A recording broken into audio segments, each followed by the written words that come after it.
श्रुतिस्मृति पुराणानाम् आलयम् करुणालयम् नमामि भगवत्पाद शंकरं लोकशंकरम्।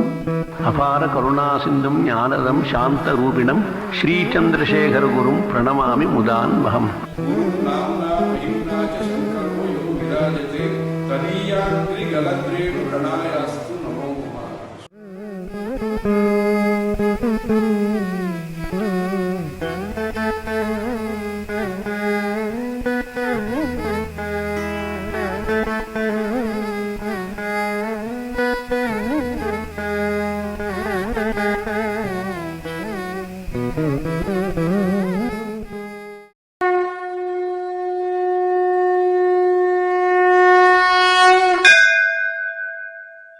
ओम श्री गुरुभ्यो नमः।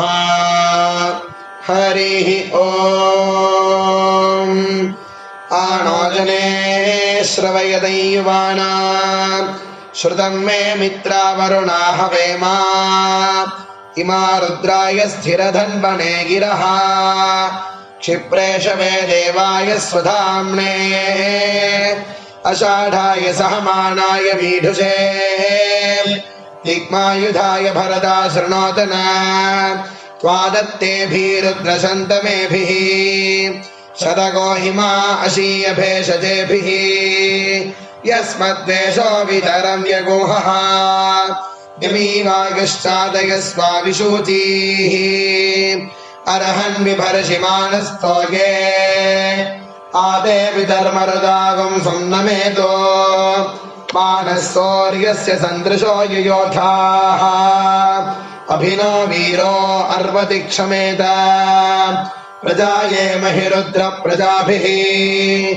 एवा बभ्रावृषभजे गितान यथा देवनहर्नीशेन हगुंसि हावनश्रोर्नो रुद्रेह बोधि बृहद्वदेम विदधे सुवीराः परिणो रुद्रस्य हेतिस्तुहि श्रुतम् मीढुष्टमार्हन् विभर्षि त्वमग्ने रुद्र आवो राजानम् सौर्यो देवी मुषसको रोचमानामर्यः न योषामभ्येति पश्चात् यत्रा नरो देवयन्तो युगानि वितन्वते प्रतिभद्राय भद्रम् भद्रा अश्वा हरितः सूर्यस्य चित्रा एतद्वा अनुमाद्यासः नमस्यन्तो दिवः पृष्ठमस्थुः परिद्या वा पृथिवी यन्ति सद्यः तत्सूर्यस्य देवत्वं तन्महित्वम्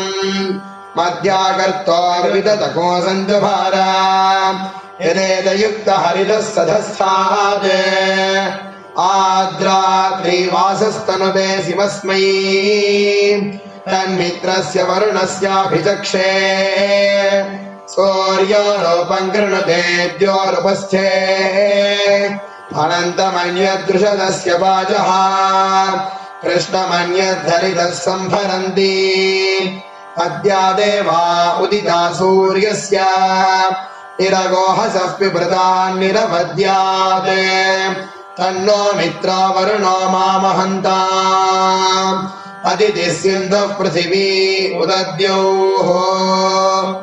ॐ